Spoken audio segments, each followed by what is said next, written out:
পৃথিবীর মানচিত্রে এমন একটি সমুদ্র রয়েছে যাকে আজ আমরা ডেড সি বলে থাকি। এটি পৃথিবীর সবচেয়ে নিচু স্থান। হযরত জিবরাইল আলাইহিস সালাম তাদের পুরো জনপদকে নিজের ডানার উপর তুলে উচ্চ আকাশে নিয়ে গেলেন। তারপর সেখান থেকে সেই শহরকে উল্টো করে মাটিতে নিক্ষেপ করলেন। ভিউয়ার্স, নবীদের যুগের চমৎকার ঘটনাবলী সিরিজের নবম পর্বে আপনাদের সবাইকে স্বাগত। গত পর্বের শেষে আমরা যে প্রশ্নটি রেখেছিলাম, আলহামদুলিল্লাহ অনেকেই কমেন্ট সেকশনে জবাব দিয়েছেন। আপনাদের এমন সক্রিয়তা, আগ্রহ ও ভালোবাসা আমাদের সত্যি অনুপ্রেরণার উৎস যোগায়। আপনাদের সকলকে জানাই অন্তরের অন্তঃস্থল থেকে কৃতজ্ঞতা। তাহলে চলুন আর দেরি না করে আজকের মূল পর্ব শুরু করি। পৃথিবীর মানচিত্রে এমন একটি সমুদ্র রয়েছে যাকে আজ আমরা ডেড সি বলে থাকি। এটি পৃথিবীর সবচেয়ে নিচু স্থান। আপনি কি জানেন, হাজার হাজার বছর আগে এই নির্জন জায়গাটি ছিল অত্যন্ত সুন্দর ও সবুজ শ্যামল একটি শহর। যে শহরের লোকেরা ছিল প্রযুক্তি ও কৃষিতে অনেক অ্যাডভান্স, কিন্তু নৈতিকতায় তাদের এতটাই অধপতন ঘটেছিল যে একদিন এক ভোরবেলা সূর্য ওঠার আগেই তাদের পুরো জনপদকে আকাশে তুলে নিয়ে অধোমুখে উল্টো করে নিচে আছড়ে ফেলা হলো। সেই মনস্তাত্ত্বিক অপকৌশলটি কি ছিল, যা শয়তান এক সুদর্শন ছেলের বেশে সেই জনপদে চালিয়েছিল? আর সেই জাতির অপরাধী বা কি ছিল, যার কারণে তাদের উপর ভয়াবহ পাথরের বর্ষণ করা হয়েছিল? আজকের এই এপিসোডে আমরা সেই শিক্ষণীয় ঘটনার পর্দা উন্মোচন করব। হযরত লূত আলাইহিস সালাম এমন এক জাতির নিকট রাসূল হিসেবে প্রেরিত হয়েছিলেন যারা তাদের সময়ের সবচেয়ে ভয়াবহ গুনাহ তথা ঘৃণ্য কাজে লিপ্ত ছিল। ভিউয়ার্স, তাদের সেই ঘৃণ্য কাজের একটি তালিকা শুনুন। তাদের অসংখ্য গুনাহের মধ্য থেকে আমি কয়েকটি গুনাহের কথা উল্লেখ করছি। তালিকাটি খুব দীর্ঘ। কুফর ও শিরকে লিপ্ত থাকা, আল্লাহ নবী হযরত লূত আলাইহিস সালামকে অস্বীকার করা, তার ব্যাপারে মিথ্যাচার করা, আবশ্যিক অধিকার আদায়ে কৃপণতা করা, সদকা না দেয়া, মুসাফিরদের অধিকার খর্ব করা, তাদের উপর জুলুম ও নির্যাতন করা, তাদের কাছ থেকে জোরপূর্বক অর্থ আদায় করা, পথিকদের সম্পদ লুটতরাজ করা, তাদের সাথে জোরপূর্বক অশ্লীল কাজ করা, চগলখড়ি করা, অবৈধ পোশাক পরা, গান বাজনা করা, মদপান করা, মানুষের সামনে বিবস্ত্র হয়ে যাওয়া, সভা সমাবেশে অশ্লীল কথা বলা, এগুলো তাদের অসংখ্য গুনাহের মধ্যে গুটি কয়েক গুনাহের তালিকা মাত্র। ভিউয়ার্স, এখন একটু লক্ষ্য করুন, যে যে গুনাহের কথা আমরা শুনলাম, আমাদের সমাজেও কি এই গুনাহগুলোর প্রচলন রয়েছে? বলার উদ্দেশ্য হচ্ছে আমরা যেন বিষয়টি অন্তর থেকে উপলব্ধি করতে পারি। আল্লাহ পাক আমাদেরকে হিদায়াত দান করুক। কওমে লূতের মধ্যে অশ্লীল কাজের সূচনা সম্পর্কে ইতিহাসবিদ ও মুফাসসিরগণ লিখেছেন যে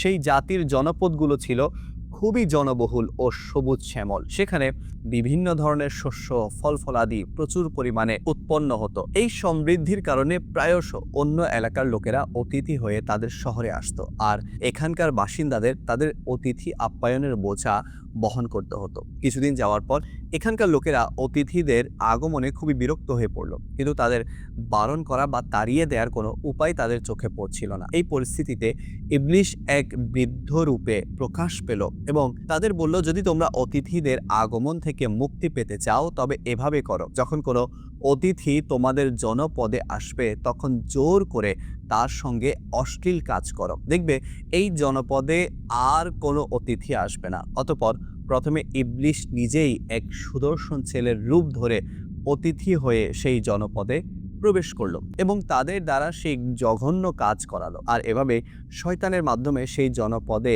অশ্লীল কাজের সূচনা হলো। তারপর ধীরে ধীরে তারা সেই জঘন্য কাজে অভ্যস্ত হয়ে পড়ল।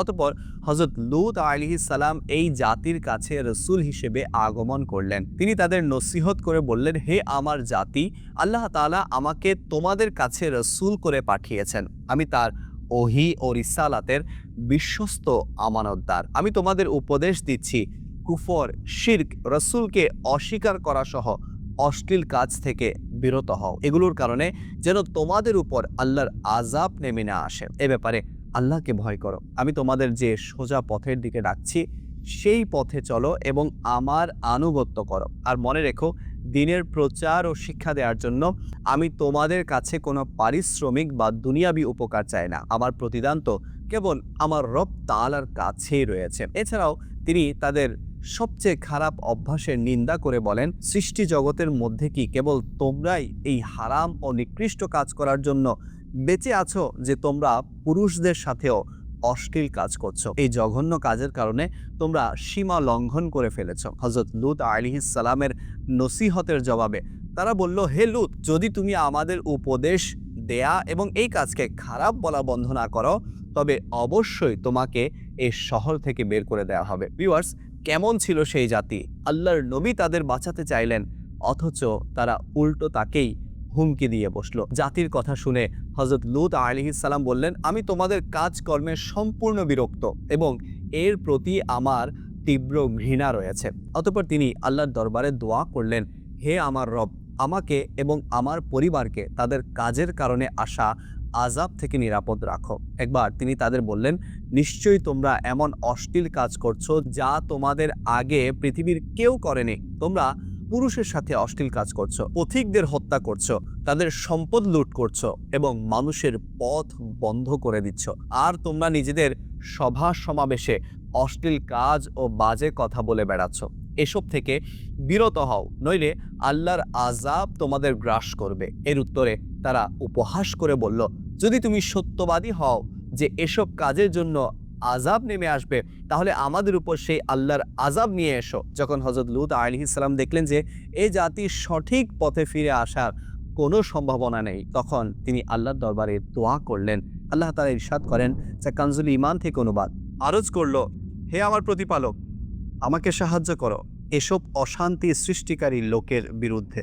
অবশেষে হযরত লূত আলাইহিস সালামের জাতি চিরকালের জন্য আযাবে পতিত হলো, অর্থাৎ তারা দুনিয়ার আযাব, কবরের আযাব এবং আখিরাতের আযাবে একসাথে নিপতিত হয়েছে। তাই তাদের আযাব স্থায়ী ও অব্যাহত, অর্থাৎ তারা অবিরাম আযাবের মধ্যে রয়েছে। আল্লাহ তাআলা ইরশাদ করেন, যা কানজুল ঈমান থেকে অনুবাদ, নিশ্চয়ই সে তাদেরকে আমার পাকড়াও সম্পর্কে সতর্ক করেছে, অতঃপর তারা ভীতির ফরমানগুলোতে সন্দেহ করেছে। তারা তার নিকট তার মেহমানদেরকে ফুসলাতে চাইল, তখন আমি তাদের দৃষ্টিশক্তি বিলুপ্ত করে দিলাম। বললাম, আস্বাদন করো আমার শাস্তি এবং সতর্কবাণী, এবং নিশ্চয়ই ভোর সকালে তাদের উপর স্থায়ী শাস্তি আসলো, সুতরাং আস্বাদন করো আমার শাস্তি ও সতর্কবাণী। কওমে লূতের জনপদগুলোর ধ্বংস ও বরবাদের স্পষ্ট নিদর্শন পরবর্তীদের জন্য শিক্ষা হিসেবে রেখে দেয়া হলো। হযরত আব্দুল্লাহ ইবনে আব্বাস রাদিয়াল্লাহু তাআলা আনহু বলেন, সেই উজ্জ্বল নিদর্শন হলো হযরত লূত আলাইহিস সালামের জাতির ধ্বংসপ্রাপ্ত ঘরবাড়ি। এই মতটি অধিক স্পষ্ট, কেননা কুরআনুল কারীমে উল্লেখ রয়েছে যে এই জনপদগুলো আরবদের চলাচলের পথেই অবস্থিত। কওমে লূতের জনপদগুলো আজও জর্ডানের অঞ্চলে এক অদ্ভুত পানিরূপে বিদ্যমান, যেখানে কোনো প্রাণী, ব্যাঙ বা মাছ বেঁচে থাকতে পারে না। এজন্য একে ডেড সি তথা মৃত সাগর বলা হয়। এই আয়াতগুলো থেকে আরেকটি বিষয় জানা গেল, ঈমান ও দ্বীন, বুদ্ধি ও প্রজ্ঞা আল্লাহ তাআলার একটি বড় নিয়ামত। এর মাধ্যমে তাকওয়া ও পবিত্রতা অর্জিত হয়। কিন্তু গাফিল ও অবিশ্বাসীরা এসব ঘটনাকে কেবল কাকতালীয় বা জাদুর প্রভাব বলে মনে করে। আজও দেখা যায় একজন বুদ্ধিমান মুমিন এসব ঘটনাকে মানুষের খারাপ কাজের ফল মনে করে, আল্লাহ তাআলাকে ভয় করে এবং ইবাদতের পথ গ্রহণ করে। আর কিছু মানুষ এগুলোকে বৈজ্ঞানিক ব্যাখ্যার মাধ্যমে বোঝাতে চেষ্টা করে। যাই হোক ভিউয়ার্স, এই ঘটনা আমাদের সবার জন্য এক বড় শিক্ষা। ডেড সি আজও যেন ডেকে ডেকে বলছে, যখন রব অসন্তুষ্ট হন এবং আল্লাহর আযাব নেমে আসে, তখন জনপদ ধ্বংস হয়ে যায়, গড়ে ওঠা সভ্যতা বরবাদ হয়ে যায়। অবশেষে কেবল শিক্ষার জন্য নিদর্শনটুকুই অবশিষ্ট থেকে যায়। কাহিনী শেষ হয়ে যায়, সময় পেরিয়ে যায়, নাম নেয়ার মতো কেউ আর অবশিষ্ট থাকে না। ভিউয়ার্স, আসুন আমরাও তওবা করি, আমাদের খারাপ কাজ থেকে বিরত থাকি এবং আল্লাহ ওয়ালাদের পথে চলার চেষ্টা করি।